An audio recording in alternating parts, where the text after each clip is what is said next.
Mel Tucker issued a defiant statement yesterday in response to all the hubbub from Brenda Tracy and his suspension without pay as head coach of the Michigan State football team. And it's a long statement, and I'm going to just give you the highlights here and read verbatim what he said in some of the paragraphs. Here we go. We developed a mutual friendship that grew into an intimate adult relationship. At this point, and we're talking about the summer of 2021, my wife and I had been estranged for a long time. Ms. Tracy and I engaged in dozens of calls throughout fall 2021 and winter 2022, many of which she initiated and which occurred late at night. We both talked about all sorts of intimate private matters. She told me that I could trust her, and I proceeded to do just that. I was absolutely unaware of the previous negative comments she had made about iconic MSU coaches, then President John Engler, MSU in general, and even her more recent criticism of Michigan coach Jim Harbaugh that I learned about during this investigation. Even the investigator hired by the university found that we had a personal relationship and that we shared deeply personal and private information with each other. Ms. Tracy encouraged our personal relationship by inviting and accepting gifts from me. During the investigation, Ms. Tracy admitted requesting and accepting my gift of expensive athletic shoes, a $200 Venmo payment, and a personal contribution to her nonprofit. Not only did she accept those gifts, but she had to provide me her shoe size and address to receive the shoes and her Venmo ID to receive the money.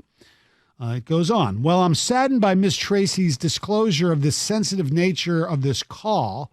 Let me be perfectly clear. It was an entirely mutual private event between two adults living at opposite ends of the country. She initiated the discussion that night, sent me a provocative picture of the two of us together, suggested what she may look like without clothes, and never once during the 36 minutes did she object in any manner, much less hang up the phone. I go on.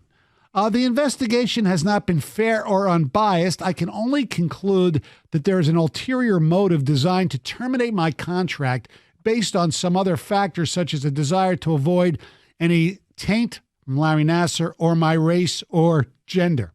Ms. Tracy's attorney told us from the beginning that I should not lose my job over her allegations, but it would take a lot of money to make it go away. And I'm incredibly proud of the outstanding group of men on the team. And my heart aches to be sidelined. I ask everyone to consider the clearly undisputed facts outlined and reserve judgment until the truth comes out. Brenda Tracy on social media last night responded to Coach Tucker, quote, "This is just more of the same DARVO," which stands for deny, attack, and reverse victim and offender deflection, victim blaming, and lies that I've been dealing with now for months. Coach Tucker has been delaying and trying to stop the investigative process since the beginning. He can't afford to go to a hearing that determines credibility of the participating parties. I believe this statement is his way of getting out of participating in the hearing. The hearing he called a sham. Mm-hmm. And he also said it's not a Title IX hearing because there's no Title IX violations in his mind. 248-539-9797. I just ask one question here. What if, and it's a huge if, and I'm not really sure, I don't think it's all the truth, but what if Mel Tucker, it is proven, is telling the truth there? I believe if he is telling the truth, he can go after, and he still loses his job, he can go after her for, I don't know, defamation, maybe, because these things, the private phone call, was only revealed because she allowed it to be revealed. Right. And so I asked, I've talked to some attorney friends, and obviously they don't have the intimate details of the case. But I'd ask that question. If it is found that the relationship was mutual, could he have a defamation case against her or any recourse to recoup lost wages? And they responded that, yes, it's possible for him to sue her. And it would be very similar to a case that we saw play out very publicly. It would be the Johnny Depp case. So I don't know that any of us want to sit through and watch that one on Court TV, but I'm sure Court TV would love it. Yeah, I'm sure individuals would.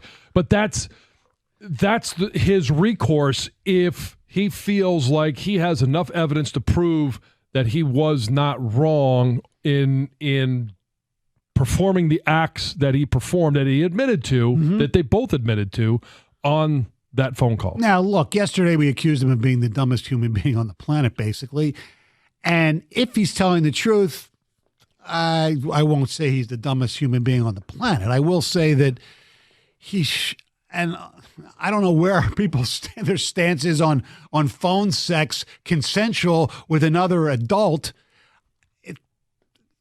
To me, there's nothing really wrong with it. Yeah. If that's what you're into.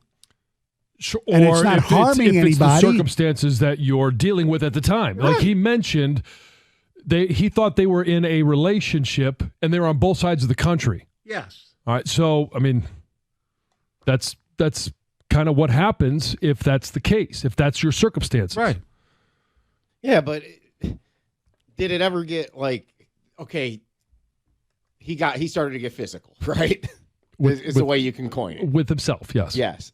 And if that was the first time either one of them did it and that crossed the line to her, then did she lead him there? Did she? Well, so that's the question is because like, she sent the picture and then, and again, allegedly, we'd have to find out, and you guys have told me that even if they're deleted, you can go back and get text messages. That correct? Yeah, pretty much. If you watch Dateline forensically, you can recover stuff. Okay, so it can be quite the process. If they can go and recover this, and it is a fact that she sent the picture and the caption along with it about describing herself, or can you picture me?